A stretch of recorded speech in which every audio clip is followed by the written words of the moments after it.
warahmatullahi wabarakatuh. Anak-anakku kelas 5B, hari ini kita belajar tentang hadis ya. Tentang hadis bab 1 ya. Bab 1. Silakan kalian buka yang di halaman 2. Bab 1 halaman 2. Kita baca sama-sama teks hadis yang ada di halaman 2 ya. Para murid bacakan ya, kalian perhatikan, dengarkan baik-baik ya. Kita mulai. Bismillahirrahmanirrahim. An Abi Abdurrahman Abdullah bin Umar bin Al-Khattab radhiyallahu anhuma qala sami'tu Rasulullah sallallahu alaihi wasallam yaqulu buniyal islamu ala khamsin syahadatu an la ilaha illallah wa anna muhammadar rasulullah wa iqamus salati wa ita'uz zakati wa hajjul baiti wa shaumu ramadan. Bapak ulang lagi ya biar lancar ya. An Abi Abdurrahman Abdullah bin Umar bin Al-Khattab radhiyallahu anhuma qala sami'tu Rasulullah sallallahu alaihi wasallam yaqulu buniyal islamu ala khamsin syahadatu an la ilaha illallah wa anna muhammadar rasulullah wa iqamus salati wa ita'uz zakati wa hajjul baiti wa shaum ramadan. Riwayat Bukhari wa Muslim. Selesai kita membaca, kemudian kalian ulang ya. Kalian ulang bacaan hadis tadi ya.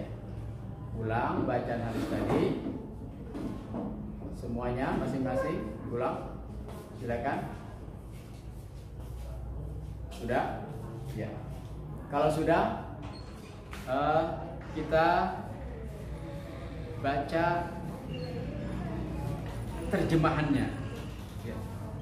Kita baca terjemahannya. Terjemahan kosakata dari hadis yang kita baca tadi.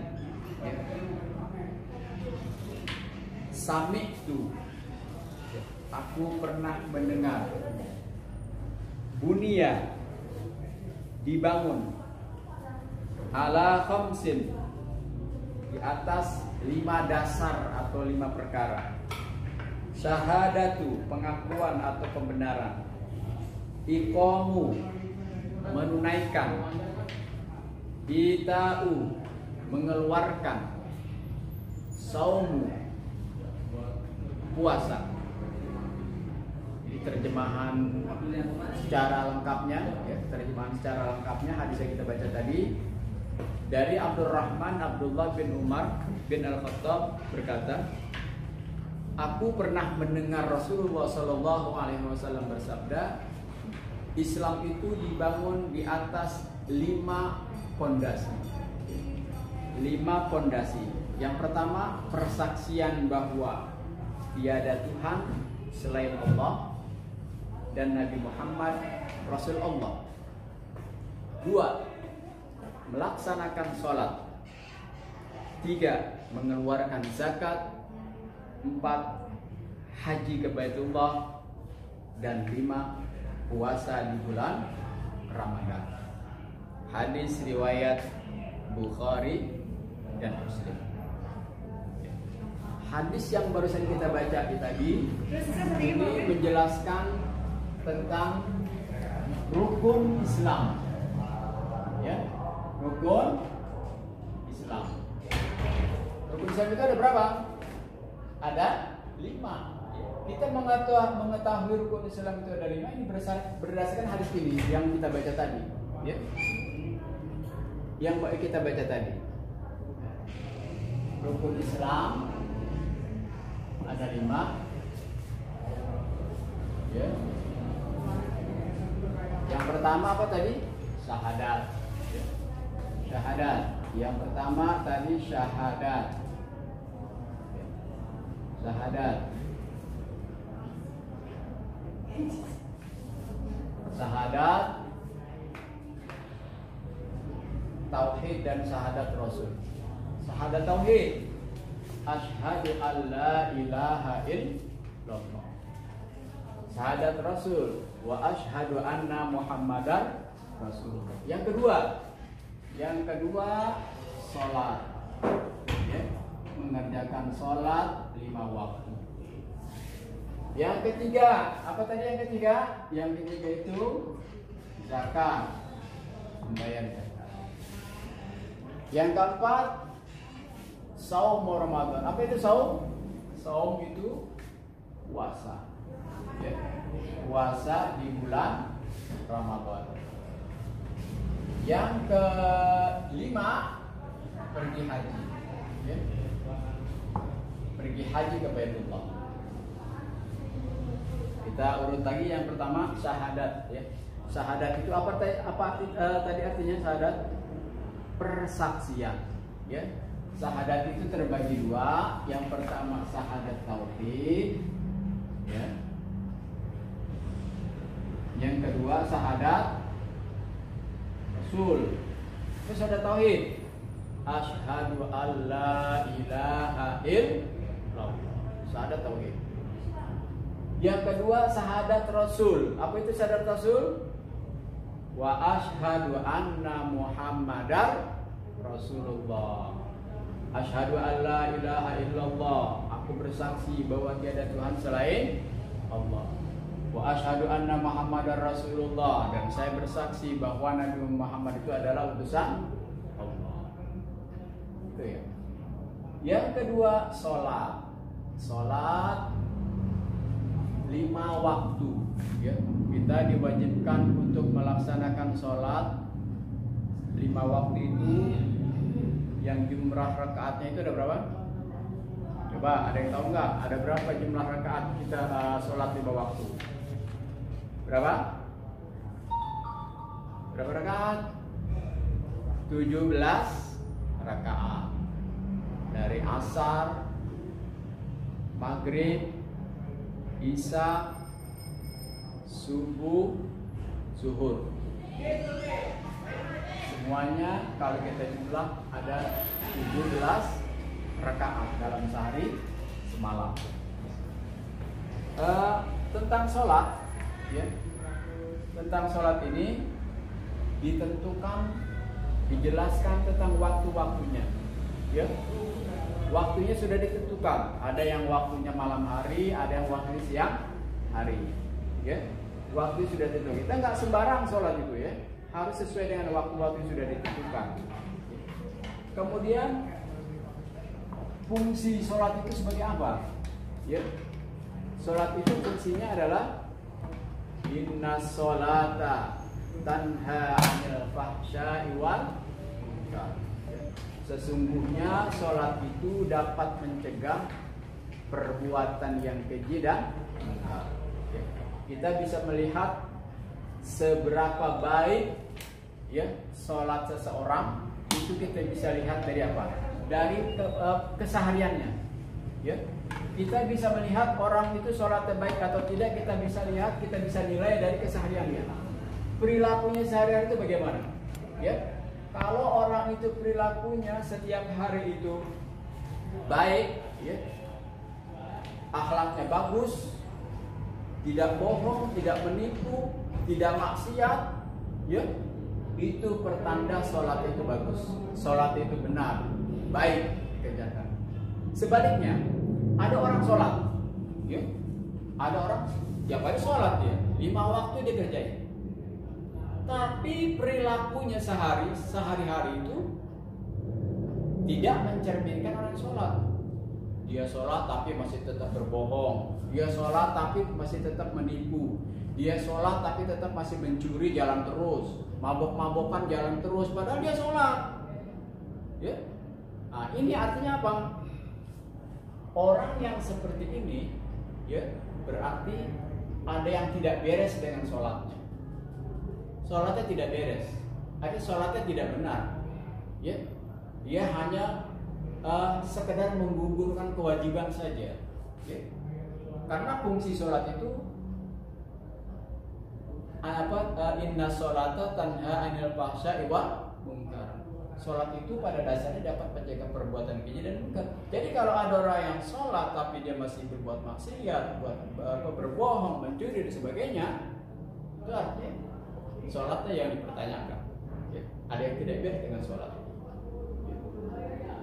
Sebaliknya, kalau orang yang sholatnya benar, ya, mengetahui syarat dan rukunnya, ya, toharohnya juga dilaksanakan dengan baik, dengan benar, ya, insya Allah ini juga akan tercermin dari kesehariannya.